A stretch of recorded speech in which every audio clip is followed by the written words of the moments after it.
The term spread, in reference to the early Christian movement, later recognized as Catholicism, requires precise contextualization. Between 30 AD and 313 AD, Christianity emerged in Judea as a sect within Judaism, and the expansion of this movement followed identifiable social, geographic, and institutional patterns documented by historical sources. At its inception, the movement was not known as Catholicism. That term, derived from the Greek Catholikos, meaning universal, appears in extant writings by 110 AD and refers to the aspiration for doctrinal and communal unity rather than a formal institution. The concept of spread, therefore, encompasses the geographical dissemination of adherents, the establishment of organized communities, the consolidation of leadership structures, and the adoption of a common ritual framework, all documented in primary sources, including the letters of Paul Ignatius of Antioch, Clement of Rome, and Roman administrative records. In the first decades following 30 AD, the crucifixion of Jesus of Nazareth marked the inception of a movement that began in Jerusalem and Judea. Contemporary accounts such as the Acts of the Apostles and the letters of Paul indicate that small groups of followers gathered in private homes for instruction and ritual practice, particularly the breaking of bread and prayer, which later became identified as the Eucharist. Jewish synagogues served as focal points for these early gatherings, especially in the diaspora, where Jewish communities maintained religious cohesion throughout the Roman Empire. The Jewish diaspora played a critical role in the initial geographic spread. Cities such as Alexandria in Egypt, Antioch in Syria, and Rome in Italy already contained substantial Jewish populations, providing pre-existing social networks receptive to a Judaic sectarian message. Paul's letters, including those to the Galatians, c. 49 to 50 AD, and Corinthians, c. 55 to 56 AD, document both his travels and the establishment of communities within these urban centers, illustrating the deliberate and methodical propagation of the faith along existing trade and communication routes. The early Christian communities were small, but strategically located. Estimates based on urban population data and correspondence suggest that in major cities such as Rome, Alexandria, and Antioch, Christian populations may have ranged from several hundred to several thousand by 100 AD. In Rome, for instance, Paul addresses a community that appears sufficiently organized to support house churches, coordinated charitable activity, and communal leadership, indicating both significant density and internal structuring. The Roman Empire's infrastructure, particularly roads and sea routes, enabled relatively rapid dissemination across the Mediterranean. Coastal cities facilitated maritime travel, while inland routes allowed missionaries to connect settlements along the Tiber, Danube, and Euphrates. These networks, documented in Roman administrative records, also allowed for the transmission of letters, doctrinal instruction, and logistical support, forming the backbone of the movement's spread before formal imperial recognition. By the mid-1st century, the Christian movement expanded beyond Judea into the wider Mediterranean. In Asia Minor, cities such as Ephesus, Smyrna, and Pergamum hosted communities that Paul references in his letters, while in Greece, Thessalonica, Philippi, and Corinth became centers of early Christian activity. Archaeological evidence from inscriptions and tombs confirms the presence of organized groups with identifiable ritual practices, although precise population estimates remain uncertain. Alexandria, with its substantial Jewish community, became a critical hub, producing figures such as Clement of Alexandria, late 2nd century, and originating theological reflection that influenced early Christian identity. The urban orientation of early Christianity meant that growth was concentrated in cities, with dissemination to rural regions occurring more slowly through itinerant preaching, merchant networks, and the migration of urban residents. The Roman political context provides further insight into the movement's expansion. Christianity was a legally tolerated religious practice within the broader scope of Roman religio licita until its intermittent persecutions in the late 1st and early 3rd centuries. Sources such as Pliny the Younger's letters to Emperor Trajan, c. 112 AD, confirm the presence of Christian communities in Bithynia, indicating both the existence of structured groups and the Roman administration's awareness of them. The spread, therefore, was not merely numerical, but involved the formation of durable social units that could withstand intermittent legal pressure. Roman census records, taxation lists, and provincial reports, though incomplete, suggest that by the early 3rd century, Christianity had established identifiable communities in provinces ranging from Hispania in the west to Mesopotamia in the east, encompassing North Africa, Greece, Asia Minor, and Italy. The organizational characteristics of early communities further illustrate the meaning of spread. By 100 AD, episcopal leadership structures were emerging in key urban centers. Figures such as Clement of Rome and Ignatius of Antioch reference a hierarchy comprising bishops, presbyters, and deacons, establishing a framework for doctrinal oversight and community governance. These roles were documented in letters urging adherence to uniform teaching, regular observance of rituals, and avoidance of schism. The appearance of the term Catholic in Ignatius' letters, circa 110 AD, indicates the desire for a universal cohesion that would later define the Catholic Church. This organizational spread allowed communities to replicate leadership models across diverse regions, reinforcing doctrinal consistency and ensuring the sustainability of the movement under adverse conditions. The quantitative dimensions of the early expansion are notable. While absolute numbers are difficult to determine, demographic studies using urban population estimates, household sizes, and the density of Jewish diaspora communities provide a framework. In Asia Minor, for example, a city such as Ephesus, with an estimated population of 250,000 to 300,000, may have supported several thousand Christians by the mid-1st century. Rome, with a population of approximately 1 million, had multiple house churches, suggesting a cumulative Christian population in the low tens of thousands.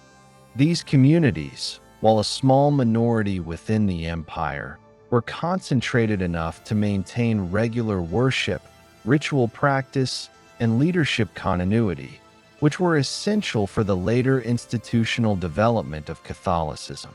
Trade routes and migration played a decisive role. Paul's travels to Cyprus, Asia Minor, and Greece illustrate the movement's strategic use of merchant and communication networks. Letters between communities served as both theological instruction and practical guidance for community management. Epistolary evidence confirms that leaders addressed doctrinal disputes, logistical concerns, and the integration of Gentile converts. Archaeological findings, including ostraca, inscriptions, and early Christian symbols in urban sites, corroborate textual evidence of widespread, organized activity. The movement's expansion was thus both physical and social.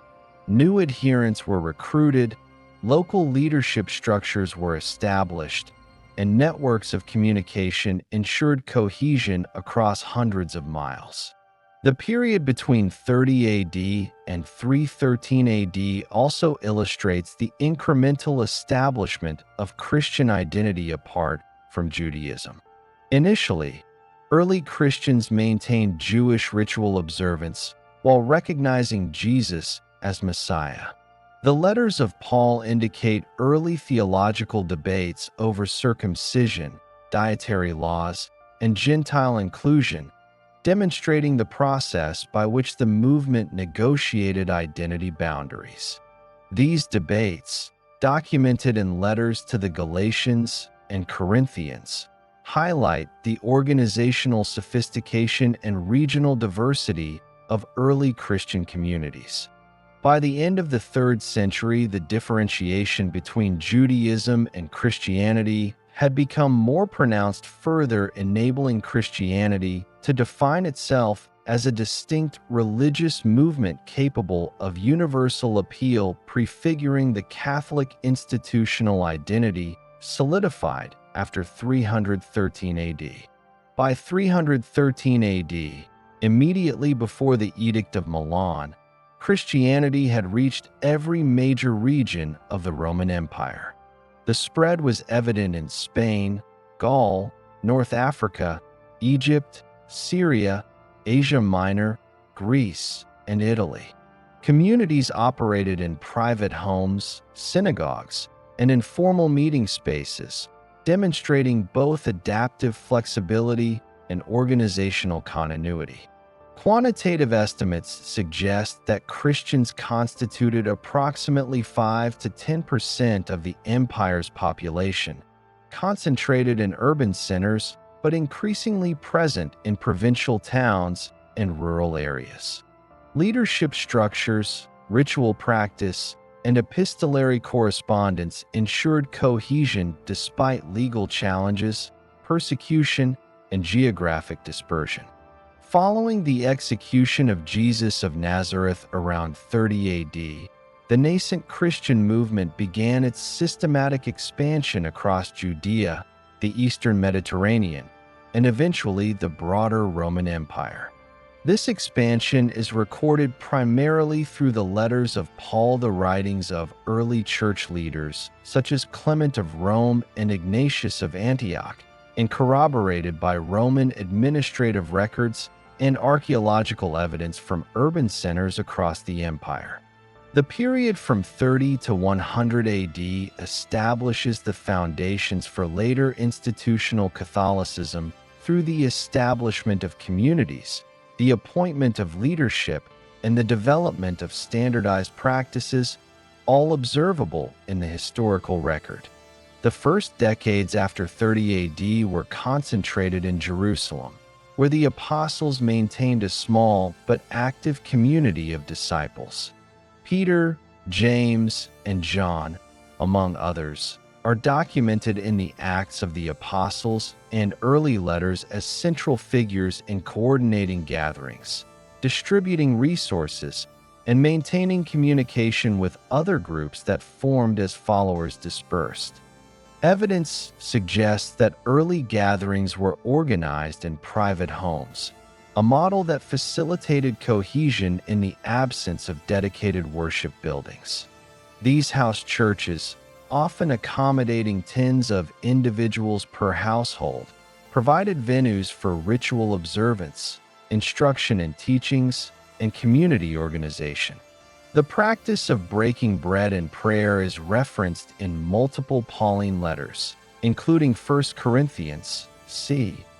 55 AD, indicating that the ritual framework extended beyond Jerusalem and into the diaspora communities. Missionary expansion was both strategic and geographically wide-ranging. Peter is historically documented as operating first in Jerusalem and later in Antioch, a major urban center in Roman Syria with an estimated population between 200,000 and 250,000 during the 1st century. By the 60s AD, records indicate his presence in Rome, where he assumed a leadership role within the Christian community before his death, commonly dated to the mid-60s under Nero. His movement along key trade routes, including the Via Appia and maritime connections from Antioch to Italy, allowed for the establishment of early Christian networks in cities with significant Jewish populations. The Roman road system, as recorded in the Itinerarium Antonini, facilitated travel and correspondence, supporting the expansion of religious communities over considerable distances. Paul's missionary activity represents the most extensively documented early expansion of the movement. His letters, composed between approximately 46 and 60 AD, correspond to extensive travel through Cyprus, Asia Minor, Greece, and eventually Rome. Paul's letters to the Galatians, Corinthians, Philippians, and Thessalonians provide detailed evidence of community formation, leadership structures, and doctrinal instruction. Cities such as Ephesus, Corinth, Philippi, Thessalonica, and Rome became focal points for Christian communities, with estimates suggesting that each urban congregation consisted of several hundred to several thousand adherents by the end of the first century. These communities were often centered in households of wealthier citizens capable of hosting gatherings, which allowed continuity of practice and the training of local leaders. The method of expansion relied heavily on pre-existing Jewish networks. The Jewish diaspora maintained synagogues across major urban centers, providing structured spaces where early Christian missionaries could engage with populations already familiar with Hebrew scriptures and messianic expectations. Paul's letters frequently reference debates with synagogue members regarding adherence to Jewish law and inclusion of Gentile converts, as seen in Galatians 2 verses 11 to 14. This demonstrates that the initial spread operated within and alongside established religious institutions, leveraging existing communal frameworks for rapid dissemination while negotiating theological boundaries. Archaeological evidence supports the historical accounts of urban-based expansion. In Corinth, inscriptions and house foundations consistent with communal gatherings have been dated to the mid-1st century. Similar patterns are observed in Philippi and Thessalonica, confirming that early Christian groups maintained identifiable sites for worship and instruction. While these were not dedicated church buildings, their existence indicates the material presence of the movement and provides quantitative data supporting textual sources. In Ephesus, literary references in Paul's letters and inscriptions suggest a community numbering in the hundreds, capable of sustaining charitable distribution, religious instruction, and structured leadership. The development of leadership was critical for organizational continuity and later institutionalization. By 100 AD, communities in major urban centers had appointed bishops, presbyters, and deacons to oversee ritual practice, community discipline, and correspondence with other communities. Clement of Rome, in his letter to the Corinthians, c. 96 AD, references the maintenance of order and the succession of leadership, indicating that early Christian communities were structurally organized rather than in formal assemblies. Ignatius of Antioch, writing around 110 AD, emphasizes the importance of a single bishop per city, a model already observable in several major urban centers, providing the framework for what would later become the hierarchical structure of the Catholic Church. Quantitative assessments of expansion indicate a measurable growth trajectory. Rome, with an estimated population of approximately 1 million in the 1st century, contained multiple house churches, suggesting a Christian population in the low tens of thousands. Antioch, Alexandria, and Ephesus each hosted communities ranging from several hundred to several thousand members. These figures, while small relative to the total urban populations, indicate sufficient density to maintain regular ritual observance, leadership continuity, and written correspondence. The establishment of communities along major trade routes and within diasporic Jewish populations facilitated additional diffusion into smaller towns and rural areas over the same period. The apostolic expansion was also shaped by external pressures, including local Roman authority and Jewish opposition. Historical records, such as Pliny the Younger's correspondence with Emperor Trajan, c. 112 AD, note that Christians were identifiable as a distinct group within provinces of Bithynia, with specific customs and gatherings under scrutiny by civil authorities. Although full-scale empire-wide persecution was intermittent during this period, the Roman administration documented localized complaints and investigations, indicating both the visibility and organizational coherence of early communities. Jewish records, including references by Josephus, provide corroboration of tensions between emerging Christian sects and established Jewish authorities in Judea and the diaspora. The methods of communication and doctrinal dissemination were integral to the spread.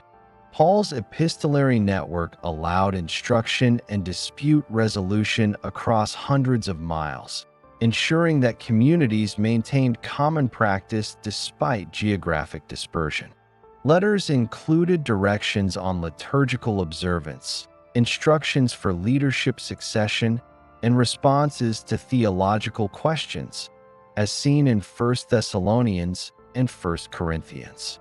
The preservation of these letters provides a direct historical record of the movement's expansion strategies and organizational priorities. Additionally, early collections of oral traditions, formalized in writing by the late 1st century, supported the consistency of teaching across urban centers. The apostolic expansion also reflects the integration of converts from diverse social backgrounds. Historical accounts and inscriptions indicate the presence of artisans, merchants, and freedmen alongside urban elites within early communities. This social heterogeneity, documented through textual references and archaeological findings, facilitated the movement's adaptability across regions and contributed to resilience in the face of sporadic persecution. The reliance on household gatherings, rather than temple-based worship alone, allowed for flexibility in urban and provincial settings, ensuring the movement could establish footholds even in cities with limited Jewish populations. By the end of the 1st century, Christianity had established a presence across key regions of the Roman Empire. The movement is historically documented in Judea, Galilee, Asia Minor, Syria, Greece, Egypt, and Rome, forming a network of communities interconnected by letters, personal travel, and leadership structures.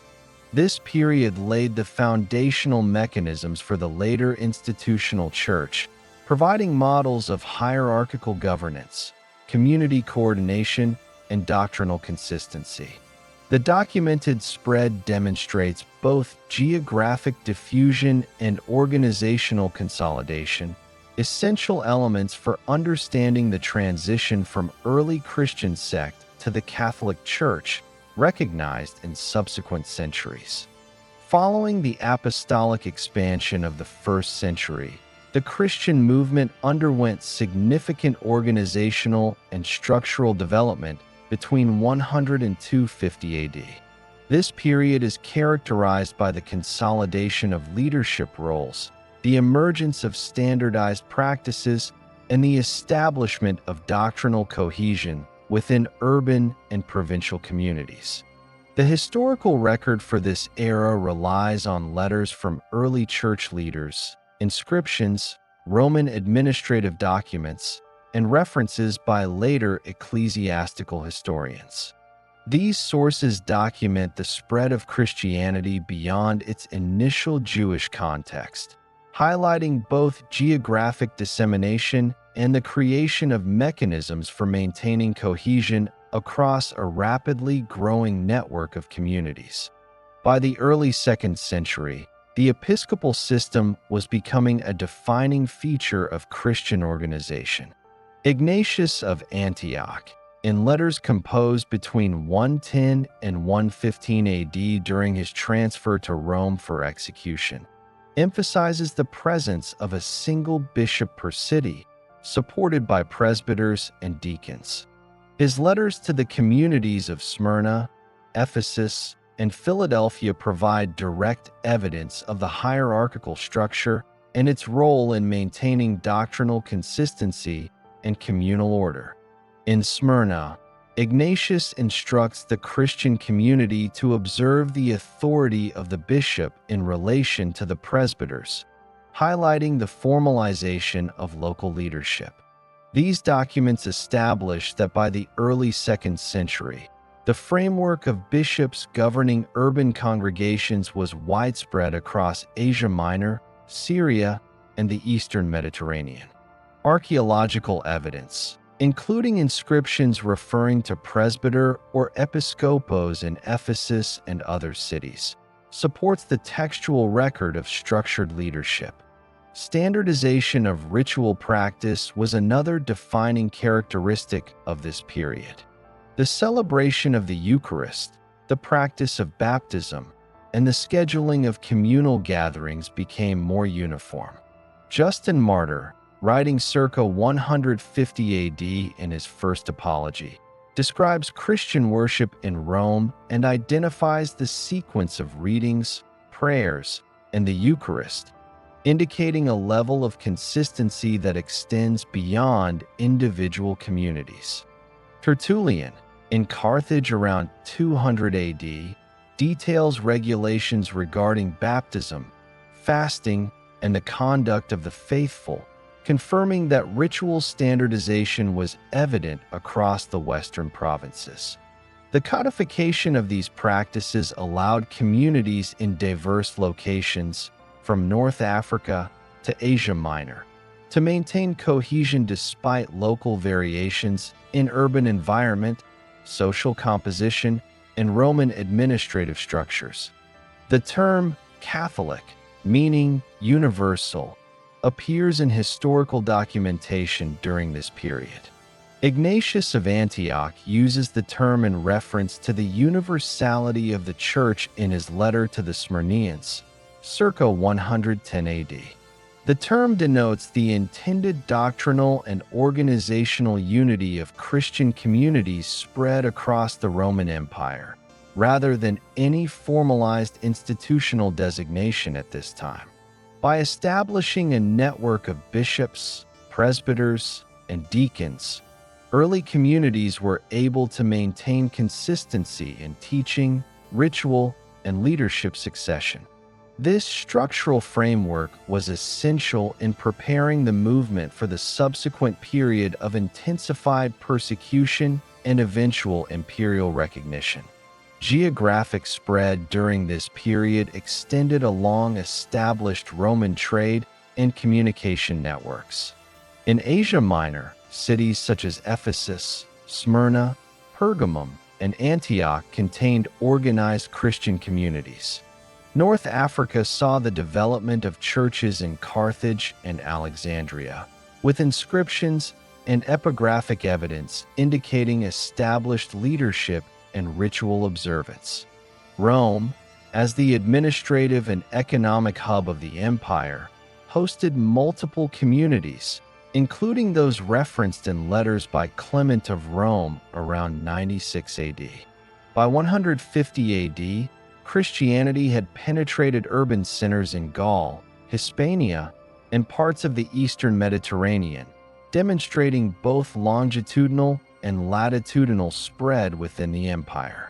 Population estimates, based on urban census reconstructions, suggest that Christian communities in these cities range from several hundred to several thousand members, sufficient to maintain ritual practice, social organization, and leadership succession. External pressures, including Roman administration and localized persecution, influenced organizational development. Pliny the Younger S. correspondence with Emperor Trajan, c. 112 AD, documents the identification and trial of Christians in Bithynia, providing evidence of both the visibility of Christian communities and the Roman recognition of their structured organization. Trajan's response emphasizes that Christians should not be sought out proactively, indicating that Roman administrative oversight largely targeted adherence to communal obligations rather than doctrinal content. Persecutions under emperors such as Hadrian, 117 to 138 AD, Marcus Aurelius, 161 to 180 AD, and Septimius Severus, 193 to 211 AD, were sporadic and regionally limited but reinforced the need for centralized leadership. Bishops' coordinated responses to arrests, maintained the distribution of charitable aid, and ensured continuity of ritual observance, all documented in letters and early church records. The proliferation of Christian texts and letters facilitated both doctrinal cohesion and geographic expansion. Early collections of apostolic writings, circulated between communities, provided instructions on leadership succession, ritual observance, and the resolution of disputes. Clement of Rome's letter to the Corinthians emphasizes the need for the orderly succession of presbyters, illustrating the transmission of governance models across the Mediterranean. Similarly, letters from Polycarp of Smyrna and later from Ignatius of Antioch document regional networks of communication, indicating that communities in Asia Minor, Greece, and Rome were interlinked through correspondence, travel, and coordinated leadership. By the mid-2nd century, the Christian movement had established a network of communities extending across the empire.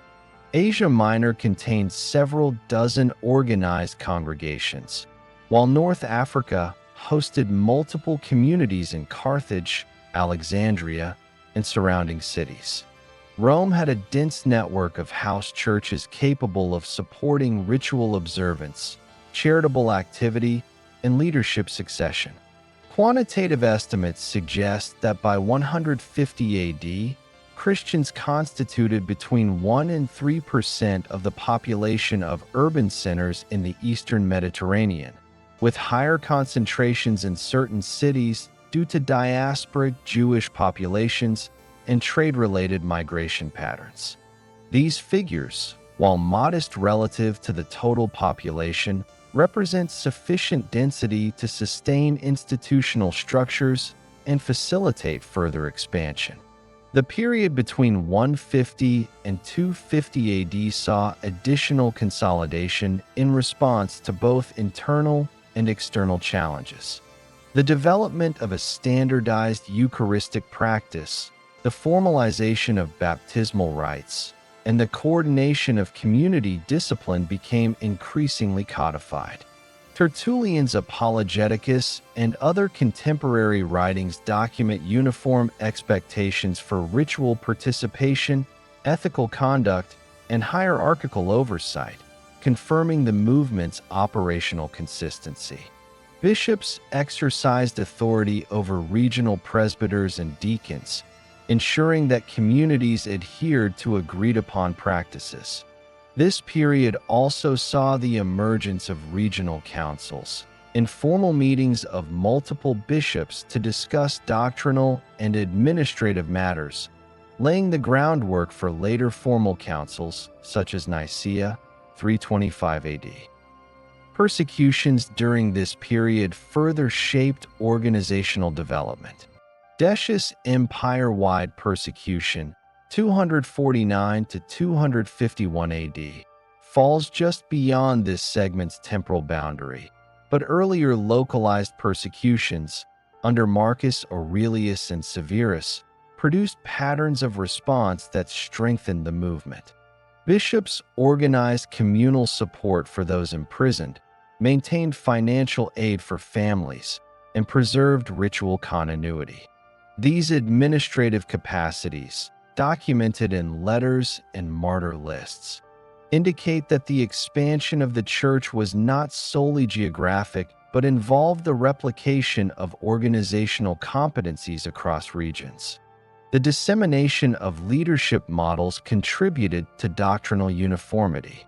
Bishops appointed in Asia Minor, Syria, North Africa, and Rome oversaw presbyters responsible for teaching, ritual practice, and record-keeping.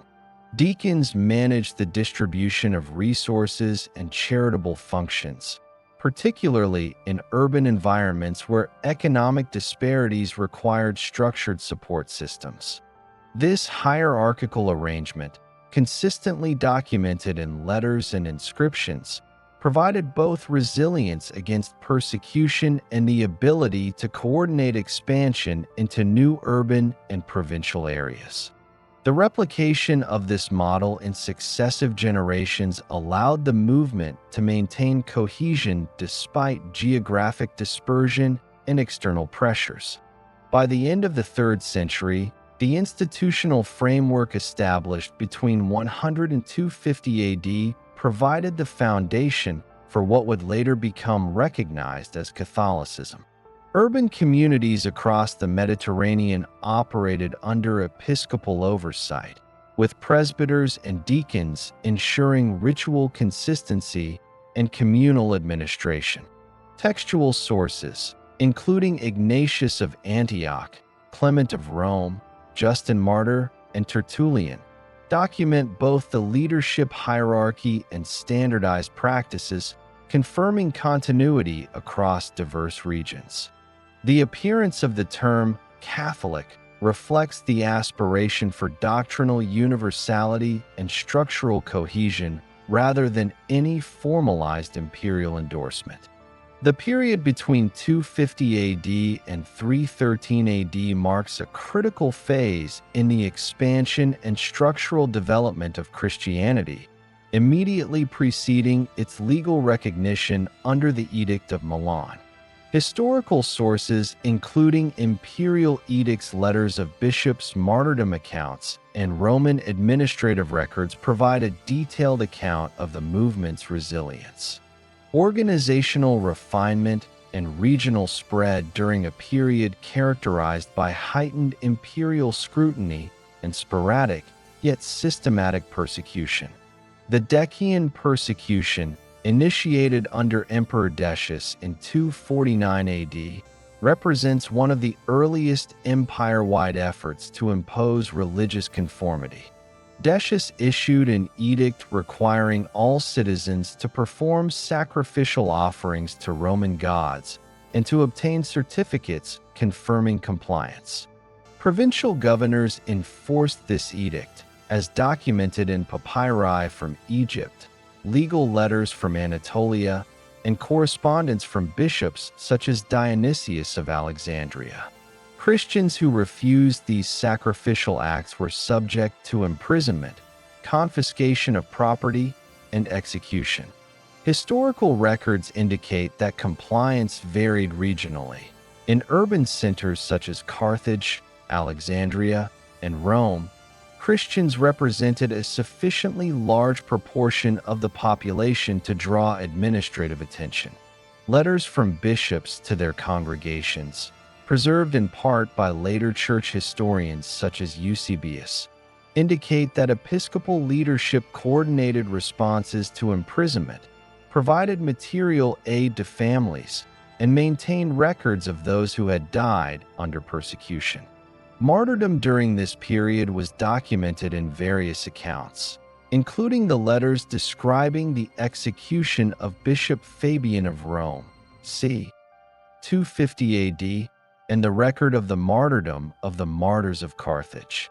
While some later narratives contain hagiographic elements, Contemporary correspondence and episcopal letters confirm the existence of organized communities supporting individuals under persecution. Bishops and presbyters managed logistical and charitable functions, ensuring that ritual practice and community continuity persisted despite legal and social pressures. Evidence from Egypt's Oxyrhynchus papyri confirms that Christian communities continued to maintain records, distribute aid, and gather for worship during periods of official suppression, providing direct historical data on the administrative sophistication of early communities. The period of 303 to 311 AD saw the Diocletianic or Great Persecution, the most extensive empire-wide effort to suppress Christianity before Constantine's reign. Emperor Diocletian, with his co-emperors Galerius and Constantius, issued a series of edicts targeting Christian clergy, mandating the destruction of churches, the confiscation of texts, and the arrest of bishops, presbyters, and deacons.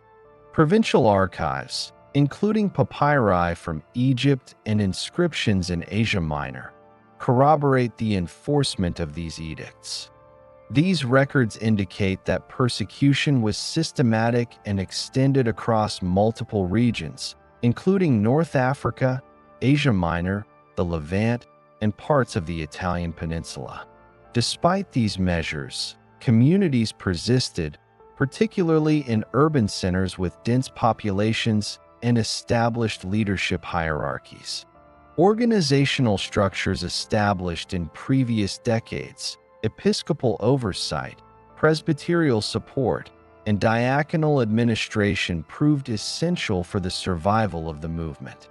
Bishops maintained clandestine networks for worship, coordinated the distribution of food and resources to the needy, and communicated with other urban centers to ensure doctrinal and administrative consistency. Letters from bishops such as Cornelius of Rome, Cyprian of Carthage, and Dionysius of Alexandria describe these administrative activities and provide evidence of their coordination under conditions of legal constraint. Communities adhered to previously established ritual norms, including the Eucharist, baptism, and liturgical readings, which reinforced continuity and cohesion across regions. Population estimates indicate that Christianity continued to grow despite legal suppression. By approximately 300 AD, historical estimates suggest that Christians may have constituted up to 10% of the population in certain urban centers, with significant concentrations in North Africa, Egypt, Asia Minor, Syria, and Italy. Carthage, Alexandria, Antioch, and Rome represent documented examples of cities with established Christian communities maintaining active worship and organizational continuity. Archaeological evidence from these cities, including inscriptions, dedicatory plaques, and burial markers, confirms the presence of Christian groups operating both publicly and clandestinely. These data illustrate that the movement's expansion was not reversed by persecution. Rather, institutional mechanisms allowed communities to persist and to reinforce their geographic presence. Charitable and administrative functions played a central role in the resilience and continued expansion of Christianity. Bishops and presbyters organized distribution of resources to the poor, care for widows and orphans, and logistical support for imprisoned members. Letters from Cyprian of Carthage, particularly his correspondence regarding the maintenance of almsgiving during periods of persecution, c. 250 AD, demonstrate that institutional coordination extended beyond ritual and doctrinal concerns. These structures, documented through contemporary records, enabled communities to maintain cohesion and public credibility, facilitating further growth even under adverse conditions. The spread of Christianity during this period also relied on urban networks and trade routes. Cities such as Rome, Alexandria, Antioch, and Ephesus were connected through maritime and overland trade corridors, documented in the Itinerarium Antonini and other Roman administrative records. Missionaries and bishops traveled these routes to reinforce community practices, resolve doctrinal disputes, and ensure continuity of leadership succession. Letters and administrative instructions document the movement of clergy between cities, providing evidence of both geographic expansion and the replication of organizational structures in new locations. The survival of Christianity during periods of persecution was supported by the use of secure and discreet meeting locations. House churches, small chambers, and upper rooms are documented archaeologically in sites across the eastern Mediterranean, including Duropos, Rome, and Ephesus. These spaces allowed for the continuation of ritual practices and community coordination, demonstrating the movement's capacity to adapt its methods of worship and administration under legal constraints. The persistence of these gatherings indicates that expansion was not solely numerical, but involved the maintenance of cohesive organizational frameworks. Correspondence between bishops provides insight into doctrinal continuity and administrative coordination. Letters from Cyprian of Carthage, Dionysius of Alexandria, and Cornelius of Rome document discussions on excommunication, readmission of lapsed Christians, and the uniform observance of baptismal and Eucharistic practice. These letters, preserved by Eusebius and other early historians, confirm that episcopal leadership networks were operational across multiple provinces. The documented coordination of community responses to persecution demonstrates that organizational refinement was a central component of Christian survival and geographic spread during this period. By the early 4th century, before Constantine's Edict of Milan in 313 AD, Christianity had established a widespread and resilient presence across the Roman Empire. Communities operated in urban centers, provincial towns, and along trade routes, maintaining structured leadership, standardized rituals, and administrative capacity sufficient to withstand sustained legal pressure. Quantitative assessments based on urban population data, episcopal correspondence, and archaeological evidence suggest that the movement had reached tens of thousands of adherents in key cities, with further diffusion into rural areas and smaller settlements. The documented spread during this period establishes a direct continuity with previous organizational developments.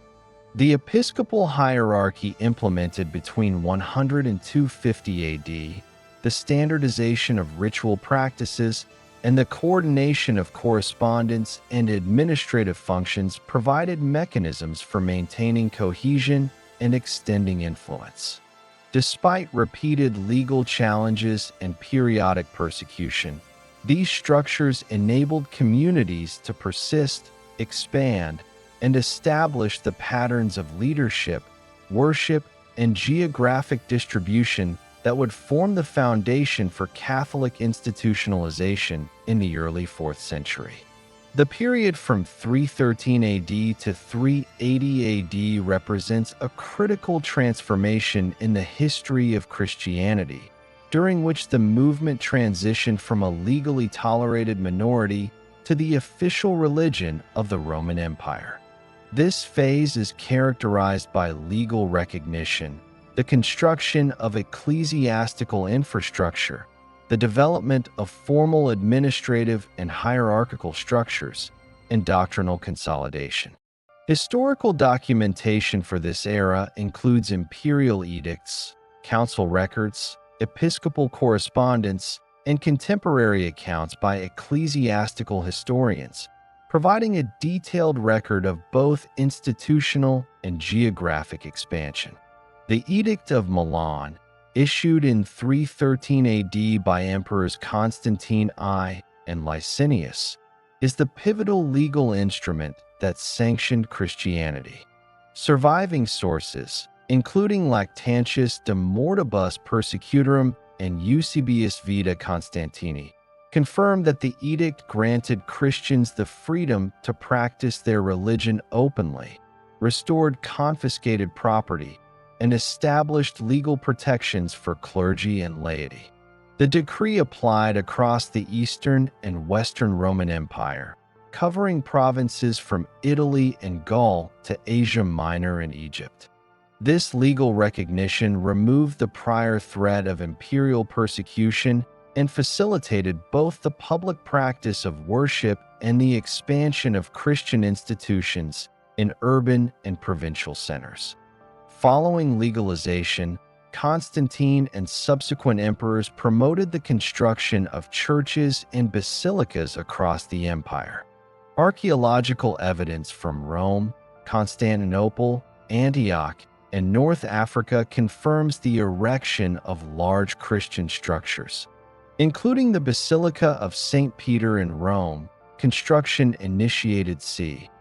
324 AD, and the Church of the Holy Apostles in Constantinople, built c.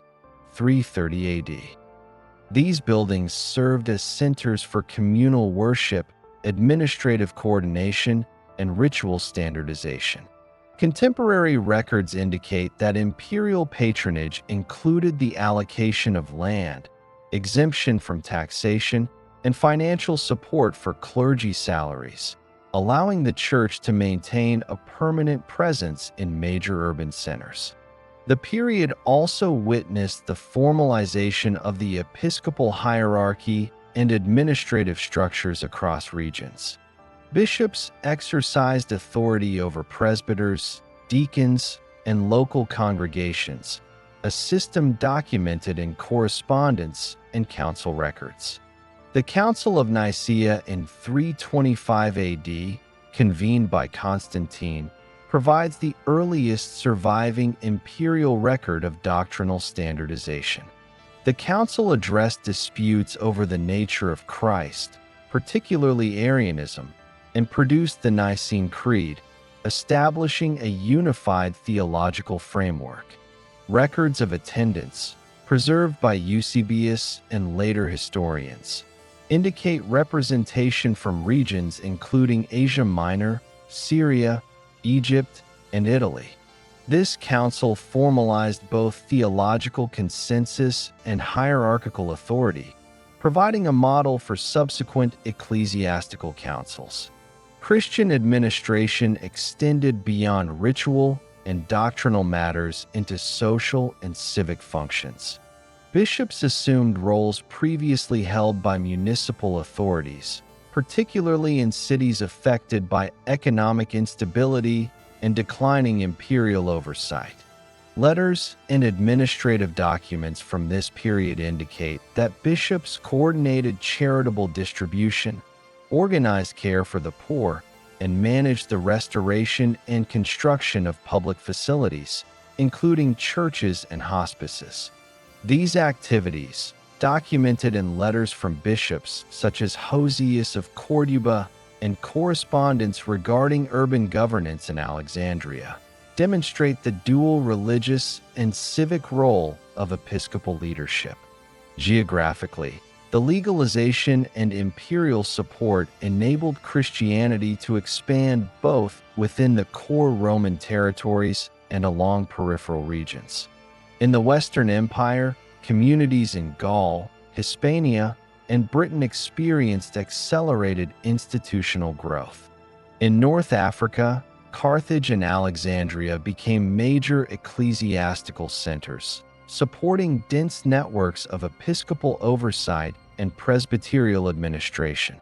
In the Eastern Empire, Asia Minor, Syria, and Egypt maintained extensive urban networks with episcopal coordination, while Constantinople emerged as a new administrative and religious hub following its foundation in 330 AD. These urban centers were interconnected by Roman roads and maritime trade routes, enabling both communication and coordinated governance.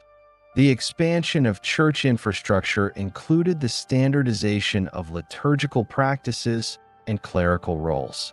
The construction of basilicas and other public worship spaces allowed for uniform observance of the Eucharist, baptism, and other sacraments, which had previously been conducted in private homes or small chambers.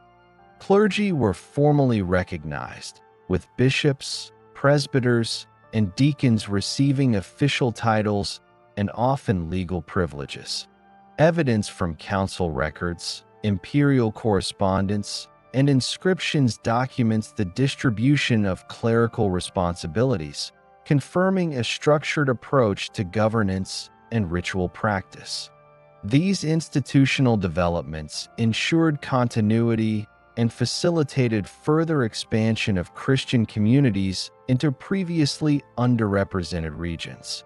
Education and textual dissemination played a central role in consolidating the Church's authority. Libraries attached to major episcopal centers, particularly in Alexandria and Constantinople, served as repositories for theological writings, legal documents, and correspondence. Bishops coordinated the copying and distribution of texts, including the Pauline epistles, gospels, and council decrees, enabling doctrinal consistency across distant communities. Surviving papyri and inscriptions indicate that these documents were circulated to communities in Gaul, North Africa, Asia Minor, and the Italian peninsula, reinforcing hierarchical authority and doctrinal uniformity. The Edict of Thessalonica in 380 AD, issued by Emperor Theodosius I, represents the culmination of this period, formally declaring Nicene Christianity as the official religion of the Roman Empire.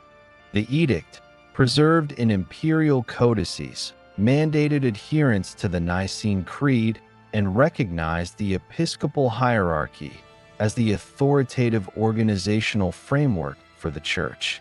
This decree effectively integrated the Church into the administrative and legal structures of the empire, solidifying the transition from a previously persecuted minority to a state-supported institution. The edict also served to standardize doctrinal practice and facilitate uniform governance across the empire's provinces. During this period, Christian population concentrations grew significantly, particularly in urban centers. Rome, Constantinople, Antioch, Carthage, and Alexandria contained large, organized communities with active worship, episcopal oversight, and structured administration. Quantitative estimates, based on urban population reconstructions, suggest that Christians may have constituted 20 to 30% of the population in major cities by the late 4th century, with smaller but growing communities in provincial towns and rural regions. These estimates are supported by archaeological evidence, including inscriptions, church remains, and dedicatory plaques, confirming the presence of permanent Christian infrastructure across the empire. The formal recognition of Christianity also influenced missionary activity and geographic expansion. Imperial support facilitated the spread of organized communities into regions previously underrepresented, including the Danube frontier, Britain, and the Balkans. Bishops and presbyters were dispatched to establish new communities, coordinate existing congregations, and implement standardized liturgical practice. Letters and council records document these movements, confirming both administrative oversight and geographic expansion. This period also saw the integration of previously heterodox groups through doctrinal negotiation and episcopal oversight, further extending the reach of the Catholic institutional framework. The consolidation of church authority extended into North Africa, where Carthage became a major ecclesiastical center with dense networks of presbyters and deacons. Correspondence from bishops, such as Aurelius of Carthage, documents coordination with communities in Numidia and Mauritania, illustrating the capacity for regional administration. In the Eastern Mediterranean, Alexandria maintained a robust episcopal network supported by a combination of urban density, trade routes, and imperial patronage. Correspondence and inscriptions confirm the coordination of liturgical practice, charitable distribution, and doctrinal enforcement across urban and provincial communities. By the end of this period, the mechanisms for sustaining geographic spread, hierarchical authority, and institutional coherence were firmly established. The legal recognition of Christianity under Constantine and the formal declaration of Nicene orthodoxy under Theodosius I provided a framework for administrative, doctrinal, and geographic expansion. Bishops exercised regional authority, presbyters and deacons managed local congregations, and texts circulated to maintain doctrinal consistency. Urban centers hosted basilicas, libraries, and administrative offices, while smaller communities were integrated into episcopal networks, ensuring structural continuity across the empire. The period between 400 and 700 AD represents a critical phase in the expansion of Christianity across Western Europe following the decline and eventual collapse of the Western Roman Empire in 476 AD. This era is characterized by the integration of Christianity into newly formed political structures, the expansion of the church into rural areas, the conversion of Germanic kingdoms, and the establishment of monastic networks. Historical sources for this period include letters and correspondence from bishops and popes, council records, law codes issued by Germanic rulers, and contemporary chronicles such as those of Gregory of Tours and Isidore of Seville. Archaeological evidence, including church foundations, episcopal inscriptions, and monastic sites, provides additional corroboration for the spread of Christianity into both urban and rural regions. Following the collapse of Roman central authority, bishops assumed both religious and civic responsibilities in cities that had previously relied on municipal governance. In Rome, correspondence from the papacy indicates that bishops managed urban administration, coordinated charitable distribution, and oversaw legal disputes. Letters from Pope Gelasius I, 492 to 496 AD, demonstrate the continued role of the episcopate in mediating between urban populations, regional authorities, and emerging Germanic rulers. Similar patterns are observed in cities such as Milan, Ravenna, and Carthage, where episcopal correspondence and council records show involvement in public welfare, arbitration, and coordination of communal infrastructure. The historical record confirms that bishops became de facto civic leaders in the absence of stable imperial authority, maintaining continuity in both administrative and religious functions. The conversion of Germanic kingdoms represents a significant vector for the spread of Christianity during this period. The Frankish kingdom, under King Clovis I, converted to Nicene Christianity in 496 AD, an event documented in Gregory of Tours' Historia Francorum. This conversion was reinforced through ecclesiastical structures, including the establishment of episcopal sees in key urban centers such as Paris, Reims, and Tours. Correspondence from bishops of the Merovingian era demonstrates the coordination of missionary activity, the standardization of liturgical practices, and the implementation of episcopal oversight in newly converted regions. Similarly, the Visigothic kingdom, which initially adhered to Arian Christianity, gradually shifted toward Nicene Christianity, culminating in the conversion of King Reccared I at the Third Council of Toledo in 589 AD. Council records from Toledo provide evidence of doctrinal alignment, ecclesiastical restructuring, and the integration of previously Arian communities into the broader Catholic framework. The Lombards in Italy also underwent gradual Christianization during the 6th and 7th centuries.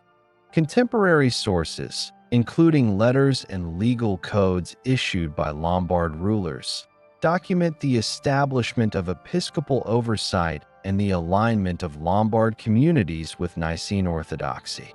These records indicate that episcopal networks expanded beyond urban centers into provincial towns, facilitating the integration of rural populations into Christian organizational structures. Archaeological findings, such as church foundations in Lombard territories, confirm the presence of Christian institutions in previously non-Romanized regions, illustrating the geographic expansion of the faith into both urban and rural environments. Monasticism emerged as a key instrument for the rural spread of Christianity during this period. Benedict of Nursia, in 529 AD, established the rule of Saint Benedict at Monte Cassino, providing a standardized framework for monastic life, including daily ritual, work, and education. The historical record, preserved in Gregory the Great's dialogues, demonstrates that monastic communities were instrumental in extending Christianity into rural areas, serving as centers for agricultural development, education, manuscript copying, and ritual observance. Archaeological excavations at Monte Cassino and other monastic sites provide material evidence for these functions, confirming the role of monasticism in both religious and socio-economic organization. Monastic networks facilitated missionary activity in regions not directly connected to urban centers. Monks and abbots established cells and satellite communities in rural territories, providing instruction, ritual leadership, and administrative oversight. Letters from bishops and papal correspondence detail the coordination of these monastic settlements with urban episcopal authorities, ensuring consistency in liturgical practice, doctrinal adherence, and leadership structures. These networks enabled the Church to maintain continuity in regions previously lacking centralized authority and facilitated the expansion of Christian influence into areas populated by rural and semi-nomadic groups. Liturgical standardization and the reinforcement of papal authority were central to the expansion of Catholicism during this period. Councils convened across the former Western Roman territories, including the Councils of Orange for 41 AD and Agde 506 AD, issued canons addressing sacramental observance, episcopal duties, and clerical discipline. The historical record demonstrates that these councils coordinated local and regional practices with broader ecclesiastical norms, ensuring continuity across diverse populations. Papal correspondence from Leo I, 440 to 461 AD, and Gregory I, 590 to 604 AD, further illustrates the exercise of central authority, providing guidance on doctrinal interpretation, episcopal appointments, and coordination of missionary activity. The geographic expansion of Christianity during this period was both vertical, in terms of integration into political structures, and horizontal, through penetration into rural areas. In Gaul, episcopal oversight extended from cities such as Lyon, Arles, and Tours into surrounding provinces, reaching small towns and villages. In Italy, Rome and Ravenna maintained influence over rural dioceses, while monastic settlements served as focal points for the diffusion of ritual and educational practices. In Spain, Visigothic integration into Nicene Christianity facilitated the establishment of episcopal sees in provincial towns, as confirmed by council records and archaeological evidence of church foundations. In North Africa, episcopal correspondence and council records document continued coordination of communities in Carthage, Hippo Regius, and surrounding settlements, despite declining urban populations and shifts in political authority following the Vandal occupation. Education and textual dissemination continued to support the spread and consolidation of Christianity during this period. Monastic scriptoriums copied biblical texts, letters, and canonical writings, ensuring the preservation and circulation of doctrinal material across regions. Archaeological evidence, including manuscript fragments from monastic libraries in Italy, Gaul, and Spain, demonstrates the systematic production and distribution of texts. These materials facilitated uniform ritual practice, doctrinal adherence, and administrative continuity across urban and rural communities, enabling the Church to maintain cohesion despite political fragmentation.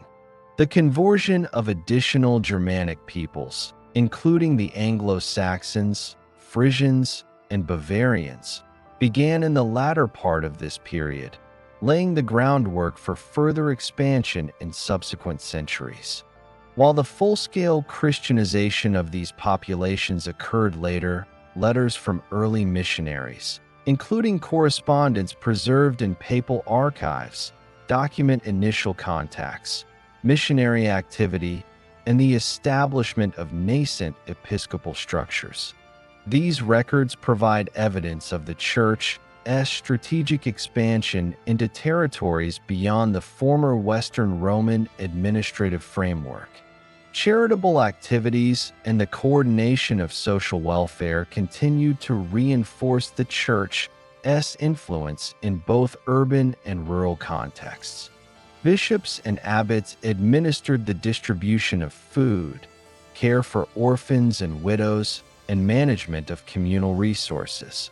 Surviving correspondence and inscriptions confirm these practices in regions including Gaul, Italy, and North Africa. These functions enabled the Church to consolidate its social role and provided continuity in regions experiencing political instability and demographic change following the collapse of Roman authority. By the end of the 7th century, Christianity had achieved widespread presence across Western Europe, integrated into emerging political structures, and established extensive rural networks.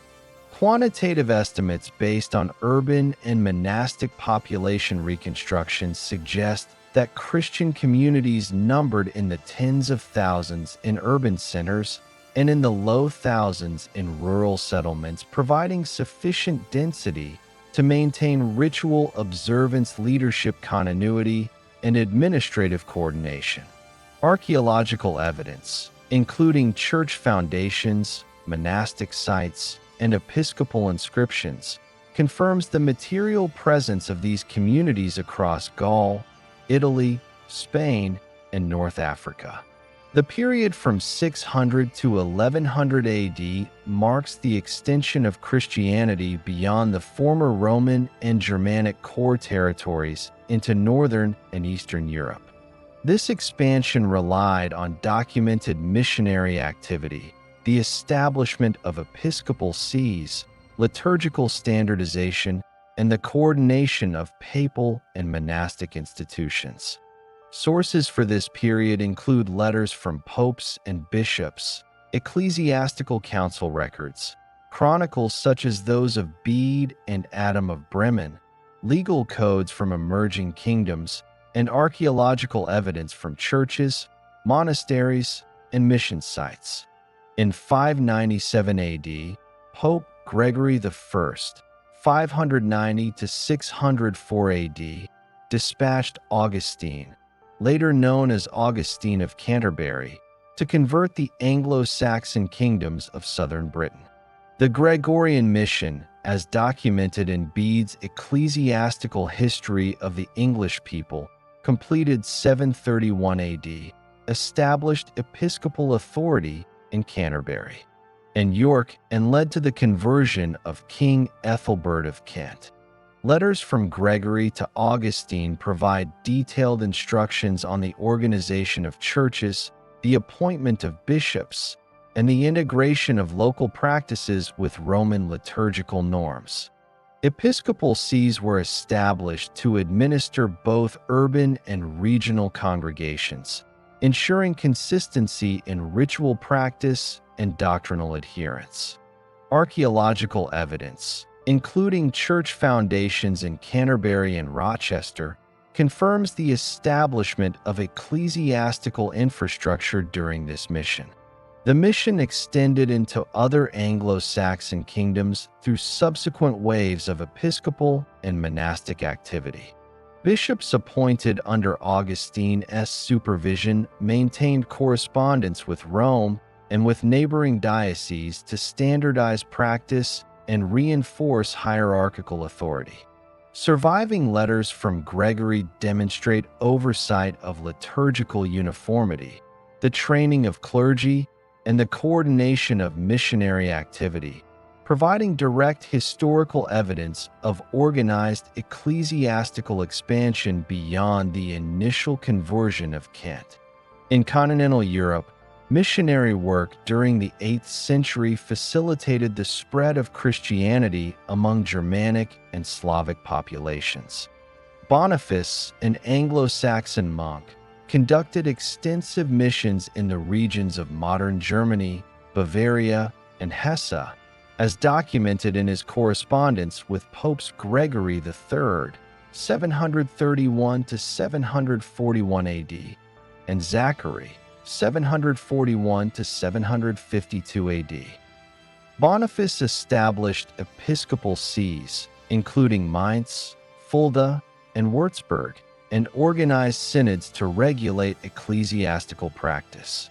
Council records, preserved in the Collectio Britannica and other sources, confirm the ordination of clergy, the delineation of diocesan boundaries, and the coordination of missionary activity across newly converted territories.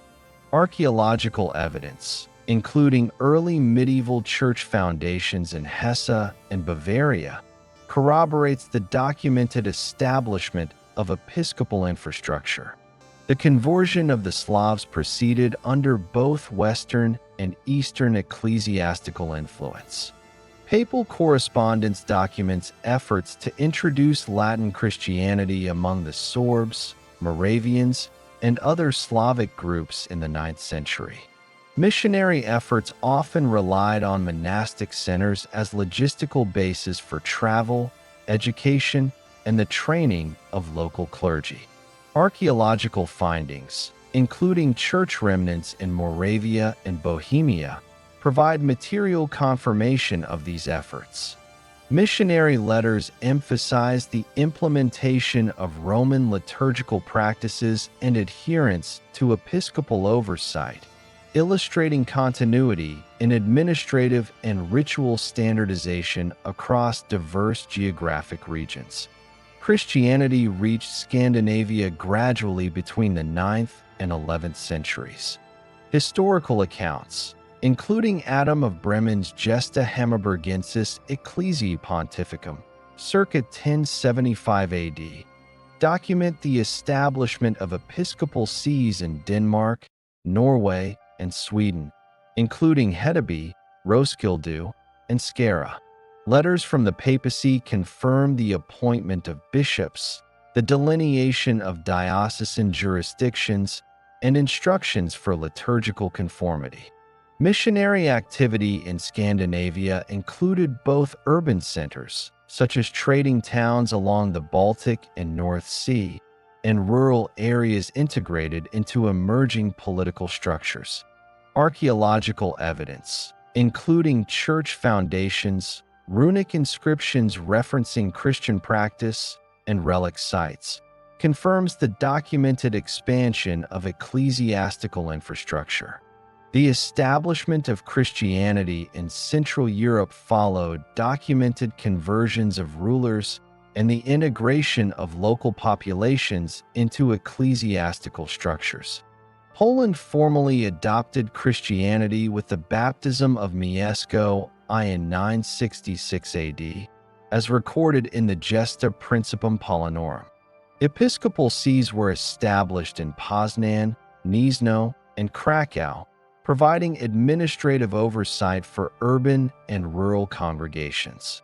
In Hungary, the coronation of Stephen I as Christian king in 1000 AD is documented in chronicles and papal correspondence, establishing dioceses in Esztergom, Veszprém, and Győr. Letters from the papacy to the Hungarian episcopate provide evidence of hierarchical coordination, doctrinal instruction, and integration of monastic networks into both urban and rural settings. Monastic networks played a central role in the missionary expansion of this period. Benedictine and later Cluniac monasteries functioned as centers for training clergy, copying liturgical texts, and establishing satellite communities in newly converted regions. Archaeological evidence from monasteries in Bavaria, France, and Poland confirms their role in both religious education and regional administrative coordination. Correspondence from abbots and bishops demonstrates the replication of organizational structures, ensuring standardized worship, sacramental practice, and episcopal oversight in remote and rural areas. Liturgical standardization remained a primary objective during the missionary expansion. Papal letters, council decrees, and episcopal correspondence emphasized the uniform observance of the Eucharist, baptism, and canonical regulations. Synods convened in newly converted regions, including Mainz, 813 AD, and Prague, 925 AD, issued canons regulating the conduct of clergy, sacramental practice, and disciplinary measures. These records confirm that the spread of Christianity was accompanied by administrative and ritual cohesion, ensuring that geographically distant communities adhered to Roman ecclesiastical norms. The geographic spread during this period was facilitated by political alliances, territorial expansion, and integration of ruling elites into Christian structures. Missionary activity often coincided with the consolidation of nascent kingdoms, providing access to urban centers, fortified settlements, and regional transportation networks. Correspondence from papal envoys documents the coordination of episcopal appointments with local rulers, confirming the institutionalization of Christian authority alongside secular governance.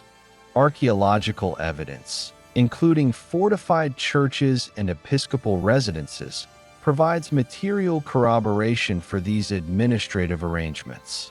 By the end of the 11th century, Christianity had established a comprehensive presence across Northern and Eastern Europe. Episcopal networks in England, Germany, Scandinavia, Poland, and Hungary provided administrative oversight for both urban and rural populations. Monastic centers facilitated educational and liturgical standardization, while papal correspondence ensured doctrinal uniformity and hierarchical coordination. Quantitative estimates, based on ecclesiastical records and population reconstructions, indicate that Christian communities in key regions numbered in the tens of thousands, sufficient to sustain ritual practice, leadership continuity, and further expansion. The documented missionary activity during this period demonstrates continuity with previous phases of Christian expansion. Episcopal authority, presbyterial and diaconal support, liturgical standardization, and correspondence networks, established in earlier centuries, were replicated in newly converted regions. Letters from popes, bishops, and abbots provide direct evidence of hierarchical organization, administrative coordination, and doctrinal enforcement, illustrating the methods by which Christianity extended its presence across diverse political and geographic contexts. From 1400 to 1700 AD marks the expansion of Catholicism beyond Europe into Africa, Asia, and the Americas, coinciding with European maritime exploration and colonial expansion. Historical documentation for this period includes letters and instructions from popes to missionaries, reports from colonial administrators, chronicles from Jesuit and Franciscan missions, records of episcopal appointments, and accounts preserved in state and church archives. Archaeological evidence, including church foundations, mission settlements, and urban ecclesiastical structures, corroborates the recorded spread of Catholic institutions in new territories. Portuguese exploration along the West African coast during the 15th century provided the first documented extension of Catholicism into sub-Saharan Africa. Papal correspondence, including bulls issued by Pope Nicholas V in the 1450s, authorized the Portuguese crown to establish missions, provide sacraments, and support clerical presence among coastal populations. Missionaries, including Augustinian and Franciscan friars, established churches and chapels in key trading ports such as Elmina, São Tomé, and Luanda. Letters from bishops in Lisbon and reports from colonial administrators document the establishment of clergy, the performance of baptisms, and the coordination of sacramental practice in these early African Christian communities. Archaeological evidence confirms the existence of church structures and Christian burial sites in coastal West Africa dating from the late 15th century. Catholic expansion in Asia intensified following the arrival of Ferdinand Magellan's expedition to the Philippines in 1521 and subsequent Spanish colonial administration. Missionary activity is documented in letters from Augustinian, Franciscan, and Dominican friars, preserved in the archives of the Archdiocese of Manila. These letters describe the establishment of parishes, the construction of churches in key settlements such as Cebu, Manila, and Leyte, and the training and supervision of local catechists. Episcopal records indicate the appointment of bishops, including the first bishop of Manila in 1579, to administer the growing Christian population. These sources confirm systematic coordination of missionary activity, liturgical standardization, and sacramental administration in the Philippines during the 16th century. The Americas became a major focus for Catholic missionary expansion following the voyages of Christopher Columbus, 1492, and subsequent Spanish and Portuguese colonization. Letters and official reports from colonial administrators, bishops, and missionary orders provide detailed evidence of the establishment of ecclesiastical structures, conversion practices, and institutional oversight. The Dominican, Franciscan, and Jesuit orders founded missions in the Caribbean, Mexico, and South America, documenting the baptism of indigenous populations, the construction of churches and schools, and the establishment of diocesan authority. Papal bulls, such as Inter Caetera, 1493, issued by Pope Alexander VI, authorized territorial jurisdiction and the protection of ecclesiastical rights within the colonies, reinforcing hierarchical coordination and providing legal and doctrinal frameworks for missionary activity. Jesuit missions played a prominent role in both the Americas and Asia. In Brazil, Jesuit missions, beginning in the mid-16th century, established settlements known as reductions, which included chapels, schools, and communal infrastructure. Letters and reports from Jesuit administrators, preserved in archives in Rome and Lisbon, document the training of catechists, coordination with colonial authorities, and the administration of sacraments across indigenous and mixed populations. Similar Jesuit activities occurred in India beginning 1542, Japan 1549, and China 1582, as confirmed in letters from Francis Xavier, Alessandro Valignano, and other Jesuit missionaries. Correspondence indicates the establishment of mission houses, integration of local converts into liturgical practice, and the maintenance of hierarchical oversight aligned with papal directives. Catholicism's global expansion relied on both colonial administrative support and independent missionary networks. Letters from colonial governors and correspondence from bishops in the Americas, Africa, and Asia provide evidence of coordination between civil authorities and ecclesiastical structures. Missionaries reported the establishment of dioceses and parishes in major settlements, including Mexico City, Lima, and Goa, documenting sacramental activity, clergy appointments, and the construction of religious infrastructure. Papal bulls and episcopal letters further illustrate the hierarchical integration of these territories into the broader Catholic Church, confirming doctrinal continuity and administrative coherence. Education was a central component of global Catholic expansion during this period. Jesuit, Dominican, and Franciscan missions established schools and seminaries to train both European and local clergy. Correspondence from mission superiors and bishops describes curriculum implementation, catechism instruction, and the production of educational texts in local languages, including Nahuatl, Quechua, Tagalog, and Sanskrit. Archaeological evidence, including the remains of mission schools, libraries, and scriptoriums, corroborates the documented role of education in sustaining Catholic institutional presence and liturgical uniformity. The geographic reach of Catholicism during the Age of Exploration extended to urban centers, coastal settlements, and inland mission regions. In the Americas, major dioceses were established in Mexico City, 1530s, Lima, 1540s, and Sao Salvador de Bahia, 1550s. In Asia, diocesan structures were implemented in Goa, 1534, Manila, 1579, and Nagasaki, 1590s. African coastal dioceses, including those in São Tomé and Luanda, maintained episcopal supervision, sacramental administration, and correspondence with European authorities.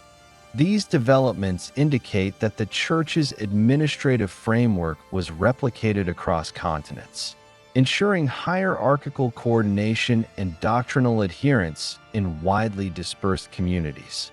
Liturgical practice and sacramental administration were standardized under episcopal oversight during this period. Letters from bishops and papal directives provide evidence of the regulation of Eucharistic observance, baptism, and confirmation. Missionaries documented compliance with Roman liturgical norms, including the use of missals, breviaries, and catechisms. Episcopal reports confirm the training of clergy and lay catechists to administer sacraments in both remote and urban areas, ensuring uniformity in ritual practice across diverse cultural and geographic contexts. The integration of Catholicism into colonial urban and administrative structures facilitated the Church's organizational cohesion. Episcopal correspondence documents coordination with municipal authorities, maintenance of church property, and legal recognition of ecclesiastical jurisdiction. Missionary letters report the establishment of parish boundaries, oversight of clergy, and organization of religious festivals in accordance with Roman norms.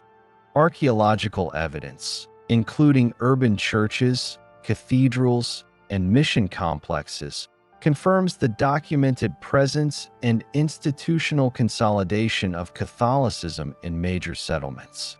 By 1700, Catholicism had established a substantial presence across multiple continents. Quantitative estimates, based on episcopal records, missionary reports, and colonial censuses, indicate significant populations of baptized Christians in Latin America, the Philippines, coastal Africa, and parts of India and China. Institutional structures, including dioceses, parishes, seminaries, and monastic centers, provided governance, education, and sacramental administration, ensuring continuity of practice and hierarchical authority. These developments reflect the successful replication of European ecclesiastical frameworks in global contexts, marking the first sustained phase of Catholicism as a worldwide institution. Between 1700 and 1960 AD represents a phase of both consolidation and global expansion for Catholicism, building upon the institutional and geographic foundations established during the Age of Exploration. During this time, the Church extended its administrative structures, reinforced hierarchical authority, standardized doctrine, and liturgical practice, and expanded mission activity into sub-Saharan Africa, Asia, the Pacific, and North and South America. Sources for this period include papal encyclicals, correspondence between bishops and religious orders, colonial reports, diocesan registers, missionary journals, ecclesiastical council decrees, and demographic records. These sources document systematic administrative organization, missionary activity, and demographic growth. In the Americas, Catholicism consolidated its presence within territories governed by Spain, Portugal, France, and later the United States. Diocesan structures established in the colonial period continued to operate, with bishops overseeing clergy, parishes, schools, and charitable institutions. Records from the Archdiocese of Mexico and the Archdiocese of Lima detail the maintenance of church properties, ordination of priests, and supervision of sacraments. Missionary correspondence documents ongoing activity in rural and frontier regions, including New Spain's northern provinces and the Andean highlands, where local communities were integrated into diocesan networks through clergy visits, catechetical instruction, and liturgical oversight. French missionary activity in North America, beginning with Jesuit and Recollet missions in the 17th century, continued into the 18th and 19th centuries. Letters from missionaries, including those preserved in the Jesuit Relations, describe the establishment of missions in the Great Lakes region, the Mississippi River Valley, and along the St. Lawrence River. These documents detail the construction of churches, the administration of sacraments, and coordination with both colonial authorities and local episcopal structures. Records also document the training of priests and catechists for local communities, ensuring consistent liturgical practice and adherence to Roman Catholic norms. In Africa, Catholicism expanded significantly during the 19th century through the efforts of missionary orders such as the Jesuits, White Fathers, Missionaries of Africa, and Spiritans. Papal correspondence and missionary reports document the establishment of missions in sub-Saharan regions, including the Congo Basin, Nigeria, and Uganda. Missionary letters describe the construction of churches, schools, and seminaries, as well as the administration of sacraments to local converts. Reports detail the ordination of indigenous clergy, demonstrating the integration of local communities into hierarchical structures.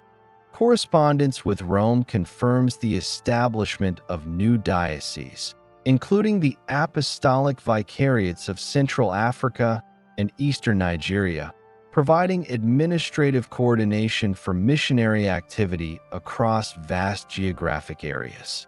The integration of Catholicism into Asia and the Pacific continued through Jesuit, Vincentian, and Franciscan missions.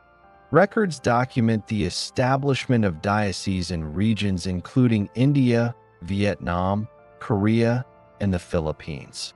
Missionary correspondence preserved in the Vatican secret archives details episcopal oversight, sacramental administration, and educational activity, including the operation of seminaries and schools for local clergy. Jesuit letters from India and China report the translation of liturgical texts into local languages, training of catechists, and coordination with European and local ecclesiastical authorities. Missionary activity in the Pacific, including Hawaii and Micronesia, is documented in letters from 19th century missionaries describing the construction of churches and schools, organization of local congregations, and the integration of converts into diocesan structures. During this period, Catholicism experienced significant demographic expansion in North America due to immigration. European Catholics, particularly from Ireland, Germany, and Italy, settled in urban centers across the United States and Canada. Archival records from dioceses in New York, Boston, Philadelphia, and Montreal document the establishment of parishes, the construction of churches, and the formation of charitable institutions, including hospitals and schools. Episcopal correspondence confirms the organization of clergy to administer sacraments, oversee religious education, and maintain hierarchical oversight in rapidly growing urban populations. The 19th century also saw a series of ecclesiastical reforms that reinforced hierarchical authority and doctrinal cohesion. The First Vatican Council, 1869 to 1870, formalized the doctrine of papal infallibility in matters of faith and morals, as recorded in the council proceedings. Documents from the council, including the Pastor Aeternus, detail the centralization of authority in the papacy and the responsibilities of bishops to maintain doctrinal orthodoxy within their diocese. Episcopal correspondence following the council demonstrates the implementation of its decrees, including the organization of synods, enforcement of canonical discipline, and oversight of clergy education. Religious orders played a central role in both consolidation and expansion during this period. Jesuits, Franciscans, Dominicans, and other orders were responsible for establishing schools, seminaries, and charitable institutions, particularly in missionary territories and areas with growing Catholic populations. Correspondence from orders superiors documents the coordination of personnel, the distribution of texts and liturgical materials, and the supervision of sacramental administration. Monastic and conventual communities also contributed to educational expansion, particularly for women and indigenous populations, ensuring the training of catechists and local clergy to maintain continuity of practice. The consolidation of Catholicism during this period also involved the formalization of diocesan and provincial boundaries. Papal bulls, such as Universalis Ecclesiae and Ex Hac Augusta, documented the creation of new dioceses in the Americas, Africa, and Asia, and the adjustment of existing boundaries to reflect population growth and administrative needs. Episcopal correspondence confirms the coordination of clergy appointments, parish organization, and sacramental oversight across these newly delineated regions, maintaining hierarchical and doctrinal cohesion across diverse and geographically dispersed communities. Liturgical practice and sacramental administration were standardized under episcopal and papal authority. Council decrees, pastoral letters, and missionary reports emphasized the observance of Eucharistic rites, baptism, confirmation, and the administration of marriage and penance. The production and distribution of missals, breviaries, catechisms, and other liturgical texts facilitated consistency across dioceses and missionary territories. Records from seminaries and mission schools indicate the training of clergy in these practices, ensuring that liturgical observance was maintained according to Roman norms in both urban and rural settings. By the early 20th century, Catholicism had established a substantial presence in regions outside Europe. Estimates based on diocesan and missionary records indicate that millions of Christians were organized within parishes and dioceses in North America, Latin America, Africa, and Asia. Missionary correspondence documents the establishment of schools, seminaries, and hospitals, while archival records confirm episcopal oversight of clergy and laity across vast territories. Urban centers, colonial settlements, and mission stations served as hubs for administration, sacramental practice, and educational activity, consolidating the Church's global presence. Social and charitable activity continued to reinforce institutional cohesion during this period. Bishops, clergy, and religious orders administered hospitals, orphanages, and schools, with documented reports detailing resources, staffing, and management. Missionary correspondence and colonial records demonstrate coordination between ecclesiastical and civil authorities, providing documented evidence of the Church's integration into social and civic structures. These activities facilitated the maintenance of both hierarchical oversight and continuity of religious practice in local communities, particularly in regions experiencing rapid demographic growth or political change. By 1960, Catholicism had achieved the status of the largest global Christian body, with institutional networks, diocesan structures, and missionary operations spanning every continent. Correspondence between missionaries, bishops, and the papacy confirms continued expansion in sub-Saharan Africa, Southeast Asia, the Pacific Islands, and the Americas. Diocesan records document the administration of sacraments, clergy appointments, and coordination of parish activities, while missionary reports provide detailed evidence of educational, charitable, and liturgical activity in both urban and rural settings. The documented administrative cohesion, hierarchical authority, and geographical spread reflect the culmination of nearly 3 centuries of systematic consolidation and global expansion. From 1960 to the present marks a phase of continued expansion, institutional adaptation, and demographic transformation for Catholicism on a global scale. Historical documentation for this period includes official records from the Holy See, papal encyclicals, reports from episcopal conferences, parish and diocesan registers, missionary correspondence, census data, and demographic studies. These sources provide detailed evidence of the structural, geographical, and numerical evolution of the Church over the past 6 decades.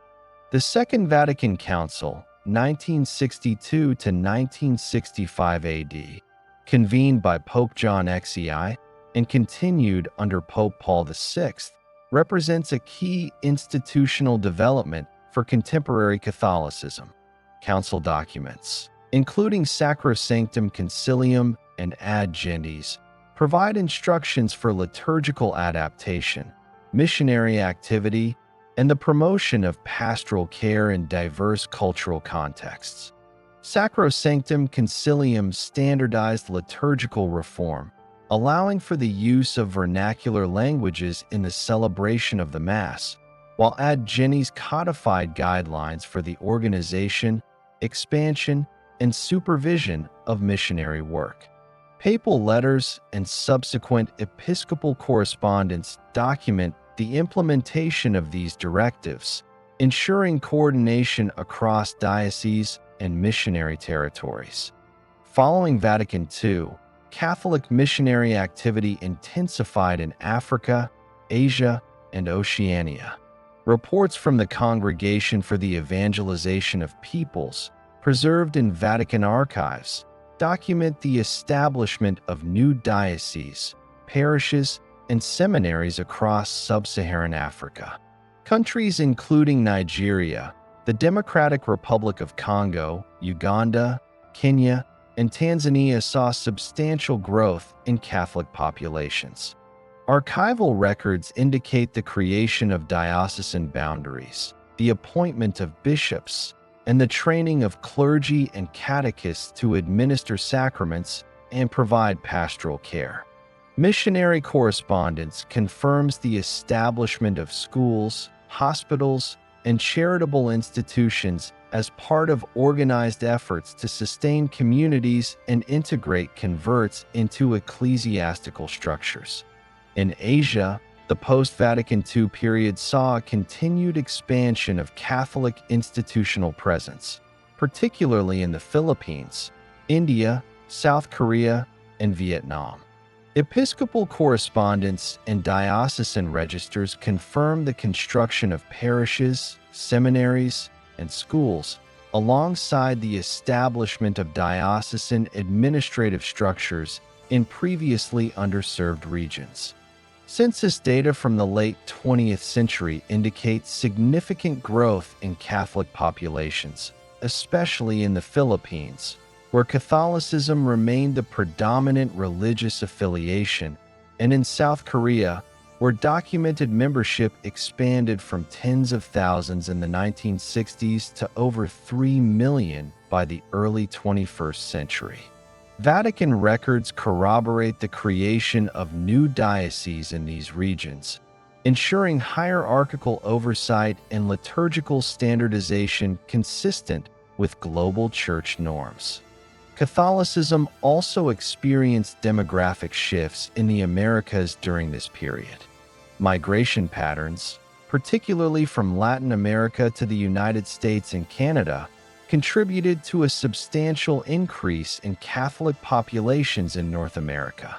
Archival data from diocesan offices in New York, Los Angeles, Chicago, Toronto, and Montreal document parish establishment, clergy appointments, and administration of sacraments to immigrant communities. Missionary correspondence and parish records provide evidence of pastoral activity aimed at maintaining doctrinal continuity, educational provision, and the organization of social services for urban populations experiencing demographic change. Urbanization and population growth in Latin America reinforced the global center of Catholicism in the Southern Hemisphere. Census records and episcopal reports document the concentration of Catholic populations in Brazil, Mexico, Colombia, and Argentina. Diocesan records confirm the establishment of parishes, seminaries, and diocesan councils to manage pastoral and administrative needs. Vatican correspondence highlights coordination with national episcopal conferences, ensuring uniform implementation of liturgical and doctrinal standards. Archival reports from the 1980s and 1990s indicate that Brazil alone accounted for over 100 million Catholics, reflecting both historical continuity and ongoing population growth. Missionary and institutional activity in Africa further solidified Catholic expansion. By the early 21st century, documented membership in Nigeria, the Democratic Republic of Congo, and Uganda exceeded tens of millions. Correspondence from the Holy See and regional episcopal conferences details the creation of new dioceses, parishes, and seminaries, as well as the ordination of indigenous clergy. Missionary records describe educational initiatives, health services, and the coordination of charitable institutions as integral components of ecclesiastical presence, providing continuity in administration and sacramental practice across urban and rural communities. Archival evidence from the Vatican and regional dioceses confirms the systematic replication of ecclesiastical structures established in earlier periods. In Oceania, Catholic institutional development occurred in Australia, New Zealand, and Pacific Island nations. Diocesan archives and episcopal correspondence document parish formation, seminary establishment, and coordination with local clergy to administer sacraments and liturgical instruction. Population surveys indicate growth in Catholic populations in urban centers, while mission stations extended outreach to rural and remote communities. Archival documentation demonstrates the integration of these populations into diocesan structures, maintaining continuity of hierarchy, doctrine, and ritual practice. Educational and pastoral initiatives remained central to church expansion during this period.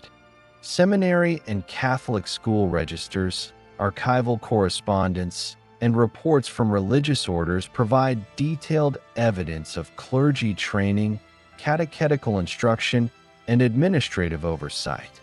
Missionary letters indicate systematic training programs for catechists and lay leaders in both urban and rural communities, ensuring consistent implementation of liturgical and sacramental practice.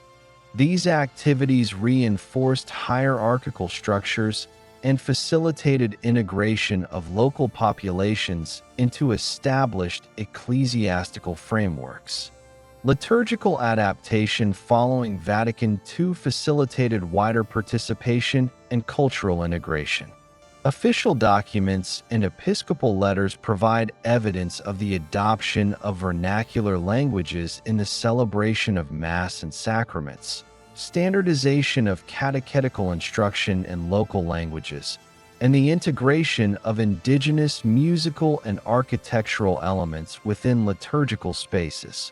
Diocesan reports confirm the implementation of these reforms across diverse geographic regions, ensuring doctrinal consistency while accommodating local linguistic and cultural contexts. By the late 20th century, Catholicism had achieved documented global reach, with significant concentrations in Latin America, Sub-Saharan Africa, parts of Asia, and North America. Quantitative estimates derived from census data, diocesan registers, and Vatican reports indicate that by 1990, the global Catholic population exceeded 900 million, representing approximately 18% of the world population at that time. Episcopal correspondence and reports confirm the administration of sacraments, clergy oversight, and pastoral care for urban, rural, and mission populations, providing structured and hierarchical continuity in global Catholic practice. In the 21st century, demographic surveys and Vatican statistical reports indicate a continued shift of Catholic populations toward the global South. Countries such as Nigeria, the Democratic Republic of Congo, Uganda, Brazil, the Philippines, and parts of Southeast Asia account for the majority of new adherents. Episcopal correspondence documents the establishment of new dioceses, seminaries, and parishes to accommodate growing populations, ensuring hierarchical coordination and adherence to liturgical and doctrinal norms. Missionary reports confirm ongoing efforts to integrate remote communities, administer sacraments, and provide education and social services as part of systematic institutional expansion. The structural presence of Catholicism in the contemporary period reflects continuity from prior phases of expansion. Diocesan and parish records indicate the replication of hierarchical oversight, administrative coordination, and liturgical standardization established in earlier centuries. Correspondence between bishops and the Holy See confirms supervision of clergy, implementation of canonical regulations, and oversight of educational and charitable institutions. Missionary reports, census data, and diocesan statistics provide documented evidence of population growth, organizational presence, and sacramental administration across diverse regions. Charitable and educational activity continued to play a role in institutional consolidation. Archival records document the administration of hospitals, schools, and social service institutions by bishops, religious orders, and parishes. Missionary correspondence details coordination with local authorities, supervision of resources, and implementation of educational curricula consistent with Catholic doctrine. These records confirm the integration of social and pastoral functions within hierarchical ecclesiastical structures, maintaining continuity across urban and rural populations. By the present day, documented evidence indicates that Catholicism remains the largest single Christian denomination globally, with administrative, liturgical, and educational structures spanning every continent. Papal correspondence, diocesan registers, census data, and missionary reports confirm hierarchical oversight, sacramental administration, and pastoral care for diverse and geographically dispersed populations.